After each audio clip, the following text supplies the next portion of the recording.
انہوں نے کہا کہ میں حضرت ابو سفیان رضی اللہ تعالیٰ عنہ اور ان کے بیٹے حضرت معاویہ رضی اللہ تعالیٰ عنہ میں بات کرنے ہوں. کیا گل کرنی ہے؟ شروع کر حق چار یار کا نعرہ سب سے زیادہ شد و مت سے کس فرقے نے لگایا؟ تو ان سے پوچھے حق چار یار کا مطلب کیا ہے؟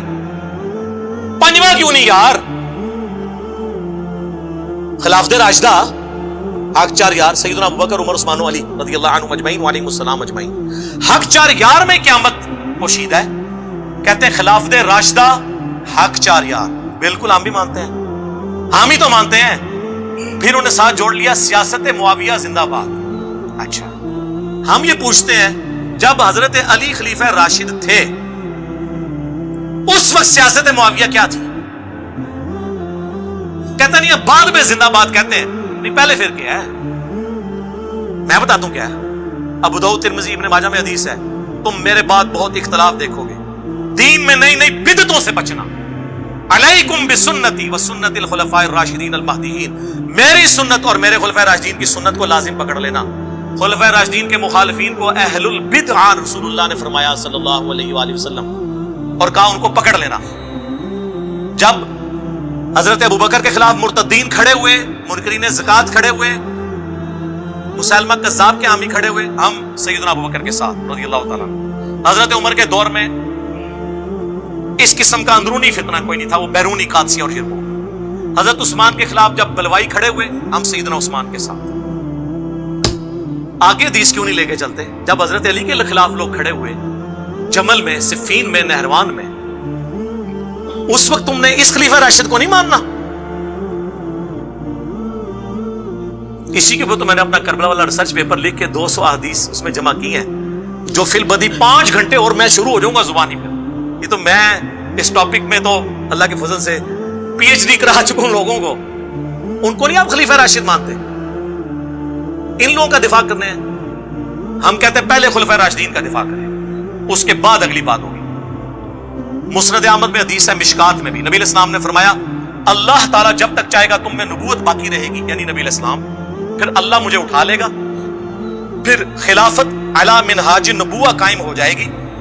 جب تک اللہ چاہے گا وہ رہے گی, پھر اللہ اس کو بھی اٹھا لے گا. پھر کاٹ کھانے والی ملوکیت کا دور شروع ہو جائے گا, وہ بھی رہے گا جب تک اللہ چاہے گا. پھر جابر حکمرانوں کا دور شروع ہو جائے گا, وہ بھی رہے گا جب تک اللہ چاہے گا. اور پھر ایک دفعہ اینڈ میں خلافت علی منہاج نبوہ قائم ہوگی.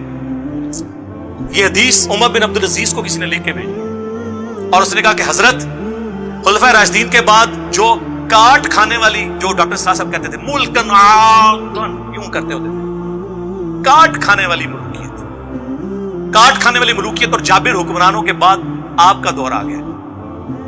عمر بن عبد العزیز سے پہلے اور خلفاء راشدین کے درمیان کون کون تھا؟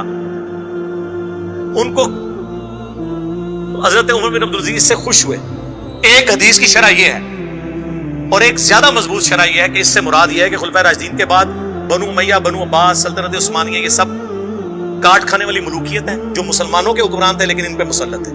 اس کے بعد جابر حکمران جو ہے زبردستی ہم پہ مسلط ہوئے, کلونین پاورز, جن کا زور آ کے 20ویں صدی کے شروع میں ٹوٹا. 8 سے 150 سال پہلے تک مسلمانوں کے کوئی ملک نہیں تھے, اکا دکا ملک تھے. سلطنت عثمانیہ ٹوٹنے کی میں بات کروں, اس کے بعد آہستہ آہستہ ملک بننے شروع ہوئے, آزادیاں لینی شروع کی, اور اب خلافت علی منہاج النبوہ کی باتیں شروع ہو گئی ہیں. آپ دیکھ لیں بریلویوں میں بھی حسینی پیدا ہو گئے, حنیف قریشی صاحب حفظہ اللہ تعالی, دیوبندیوں میں مولانا طارق جمیل صاحب حفظہ اللہ تعالی, اور تازہ تازہ خبر تو آ چکی ہے آپ کے پاس, اہل حدیث میں عمر صدیق صاہب حفظہ اللہ تعالی, کیا کر دیا انہوں نے. ہاں جی, نیچے لوگوں نے کمنٹس کیا اس کے پیچھے بھی انجینئر کا ہاتھ ہے. صحیح کہہ رہے ہیں, میرے ہاتھ ہے, سارے پیچھے میرے ہاتھ ہے, پیروں کے ہاتھوں ہوتے ہیں نا مریداں پیچھے.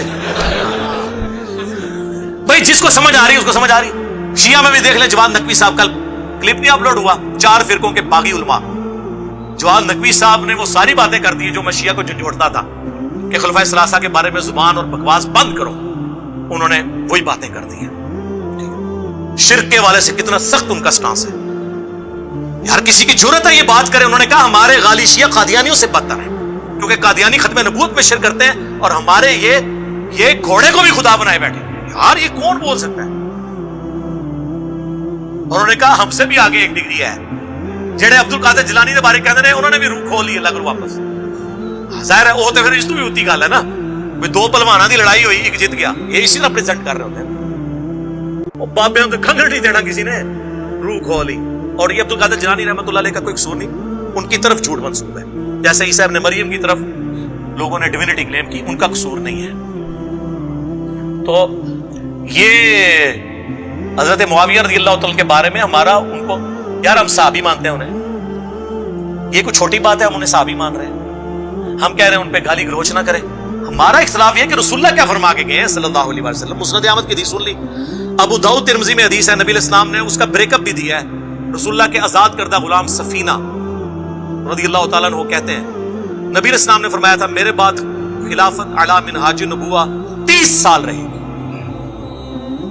اس کے بعد ملوکیت شروع ہو جائے گی. اور کہا بیٹا گن، ابو بکر کے 2 سال، عمر کے 10 سال، عثمان کے 12 سال اور علی کے 6 سال. اس میں بھی 5.5 سال جو ہیں وہ سیدنا علی کے ہیں اور 6 مہینے سیدنا حسن ابن. تو شاگرد کہنے لگا کہ یہ بنو امیہ والے تو کہتے ہیں کہ حضرت علی خلیفہ ہی نہیں، اور اس میں ابو داؤد نے لکھا یہ کہتے ہیں علی علیہ السلام خلیفہ نہیں. علیہ السلام کا لفظ لکھا، جو مولوی نے عربی میں لکھا رہنے دیا، اردو میں نکال دیا. اسلام 360 میں بھی نکلا ہوا ہے، عربی میں ہے، اردو میں نکلا ہوا ہے. صحیح بخاری میں 6318 میں فاطمہ اور علی علیہ السلام لکھا ہوا ہے، عربی میں لکھا ہے، اردو میں رضی اللہ عنہ لکھا. صحیح بخاری میں 3748 برأس الحسین علیہ السلام، حسین علیہ السلام کا سر کاٹ کر عبید اللہ ابن زیاد کے سامنے تشت میں رکھا گیا. اللہ کی لعنت ہو، اللہ کے فرشتوں کی لعنت ہو، تمام لعنت کرنے والوں کی لعنت ان لوگوں پہ جنہوں نے حضرت حسین ابن علی کے ساتھ یہ کیا. اور امام بخاری نے لکھا برأس الحسین علیہ السلام، انہوں نے ترجمے میں کیا حسین رضی اللہ عنہ کا ساتھ. مولانا شریف کو مسلم شریف سے، بخاری شریف سے باہر نکالے تو پھر پیور آپ کے سامنے بخاری مسلم آئے گی، اور یہ ذمہ داری ہماری ہے نکالنے. علی علیہ السلام کو یہ خلیفہ ہی نہیں مانتے. حضرت سفینہ کو اتنا غصہ ہے، انہوں نے کہا ان کی پیٹھ سے یہ جھوٹ نکلا ہے.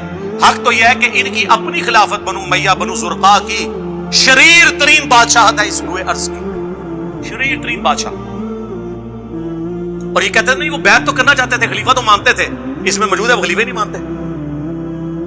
اچھا اب لوگ کہتے ہیں یہ حضرت سفینہ چونکہ 74 ہجری میں فوت ہوئے ہیں، انہوں نے یزید کا زمانہ بھی پایا ہے، اس کے بعد بھی یہ 10 سال زندہ رہے ہیں، یہ یزید کو کہہ رہے تھے. چلو شکر ہے یزید تک آ گئے ہو.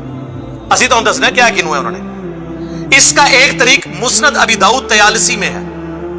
جب وہ کہتا ہے نا کہ جی ابو بکر عمر عثمان و علی، تو وہ شاگرد پوچھتا ہے حضرت سفینہ سے کہ پھر حضرت معاویہ کیا ہے اگر خلافت ختم ہو چکی ہے؟ تو انہوں نے کہا وہ اسلام کے پہلے بادشاہ ہیں، ملک ہیں، ہم انہیں خلیفہ نہیں مانتے. لوگ کہتے تھے خلیفہ راشد نہیں مانتے. سر ہم خلیفہ بھی نہیں مانتے. خلیفہ ایک متبرک ٹرم ہے ایک خاص چیز کے لیے. ویسے تو سارے انسان ہی خلیفہ ہے اللہ کے، لیکن جو خلافت ہے نا، جو لفظ، اس اعتبار سے وہ ملک ہے، خلیفہ نہیں ہے. ہاں ویسے تو امیر المومنین فی الپاکستان عمران خان صاحب ہیں، وہ آپ کہتے رہے